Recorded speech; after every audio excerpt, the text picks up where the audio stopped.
All right, guys, so if you watch this Saturday's video, you know we talked about how to get a more consistent trajectory and be able to flight it like you want. Now, I'm joined again by Max Cooper, who's going to help me out by showing you some of my favorite drills to learn how to control trajectory. All right, so we spoke at length about what the D-plane is and how that affects the trajectory of a golf ball. And we also spoke at length about some of the major issues that cause loft to be uncontrollable or angle of attack to be uncontrollable for the average player. Now, we've come to the conclusion that your average golfer is hitting it way too high and short. So one of the major issues that they are struggling with is their path, right? Generally, the path is cutting way across and they're starting to tilt out of it and adding loft in order to try and save it. Now, when that loft gets added and we start tilting back, we generally could throw that angle of attack more down, creating a scenario where we have a big dispersion between the angle of attack down and the club face in impact, which causes the high short shot. All right, so now one of the most important drills to fixing that over-the-top path is the dump hunter drill. We've all seen it before, we know it, but Max is going to demonstrate it for all the new subs here. So our goal is to keep the club head underneath the trail stick in the downswing, while in the through swing, we are going to get ourselves in a position where it's traveling past and over the lead stick, right? That's going to force the path really into out. So go ahead and hit me one where we set up and we really concentrate on hitting that big draw.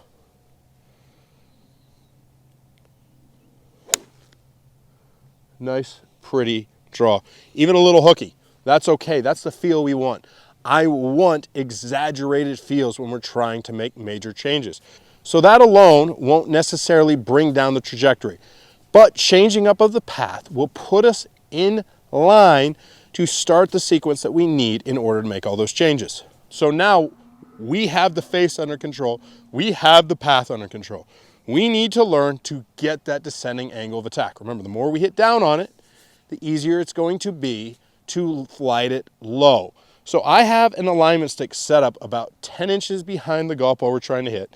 You may, as a player, have to hold the club a little bit in the air depending on how low you take your backswing. But this is a tremendous drill to force the feel for hitting down. Avoid the alignment stick at all costs. Get your pressure into your lead side and turn and rotate and curl that club down. So go ahead and set up to that. We're going to hit this. Now, Max is really going to feel his lead side is turning more down and covering this golf ball and flighting it low.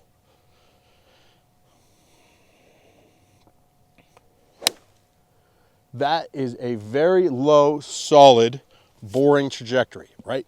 That's what I think more players need. And if you can create a lot of speed, then you're going to get more spin on that shot. That golf ball is going to stop fast for you. You don't need the high lofted shot to create the stoppage on the green. So one of the important things in order to get the ball flighted is to make sure we don't slide too hard towards the target and put on a massive trail side bend.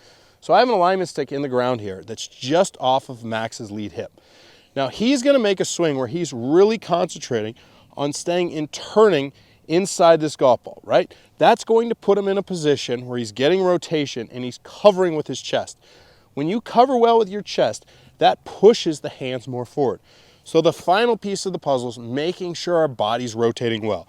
You want to feel as though your torso is staying over your pelvis when you're making this move and the pelvis is not sliding towards the target.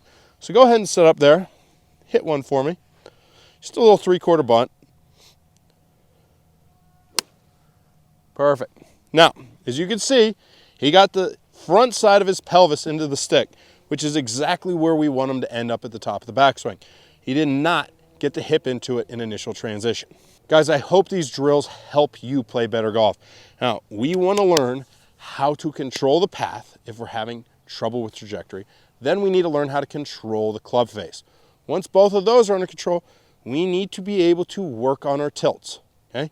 Once we can learn how to keep our body as centered as possible and get the hands leading the way, we will then in turn start getting the trajectory we're looking for out of our golf shots. Put all that together and see that you start having more fun controlling that flight. I hope to see you guys next week for some more. Hey guys, if you like this video, please like and comment. I come out with new content every Saturday, Sunday, Tuesday, and Thursday. Thanks a lot, you guys.